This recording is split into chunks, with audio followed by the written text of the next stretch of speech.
along with ladyfingers left over in the larder. I surrounded this with plates of macaroons for those with daintier appetites and the rhubarb tart I'd made for the staff. It had been meant as a treat after our hard work, but needs must. Once all the food was gone, Tess and I could not collapse because the kitchen had to be thoroughly cleaned and organised for the morrow. I'd have to cook for the family and any guests all the next day, not to mention the servants. James vanished somewhere in the process, but I didn't begrudge him his escape.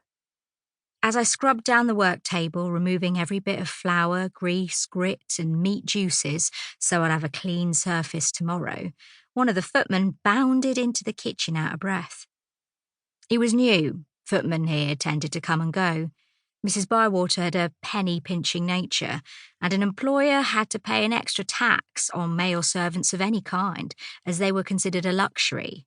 Therefore, she encouraged the lads to seek employment in other houses once they had a bit of experience, while the maids took on the extra work. Of the footmen who'd been here when I'd first arrived, only Paul remained. This footman, who went by the name of Hector, ran headlong into the kitchen, then stopped short, no doubt remembering my admonishments not to blunder through my territory. "They're asking for you, Mrs. Holloway," he said, wide-eyed. "The upstairs." I continued to scrub, seeing no reason for excitability. To do what precisely? If they wish me to send up more dishes, they will have to wait a few minutes. I'm behindhand. Hector stared in confusion. I did not think this young man would last long under the firm hand of Mr. Davis, our butler, nor the keen eye of the new housekeeper, Mrs. Redfern. "I mean, they're asking you to come up. Mr. Davis sent me to fetch you." "Oh!" Tess, her temper restored, looked up from scraping out a bowl that had held pureed potatoes. "I'll wager they want you to take your bow, Mrs. H." Cooks generally remained anonymous in the kitchen, which I preferred, but every once in a while was summoned to the dining room where the master or mistress or her guests could thank her for the meal, or dress her down for her shortcomings. Either could be the case. I disliked these rare summonses above stairs, preferring to remain in the kitchen to get on with my job. But the mistress decided whether I kept my employment or was turned out, so I sighed, removed my apron, and tried to smooth my hair. Another reason I disliked being summoned to the dining room was that cooking left me sweaty, grimy, and mussed. I brushed off my sleeves as best I could and straightened my cap. "Wait!" Tess grabbed me, wet her thumb in her mouth, and rubbed at a smudge on my cheek. "There," she proclaimed, "you're perfect.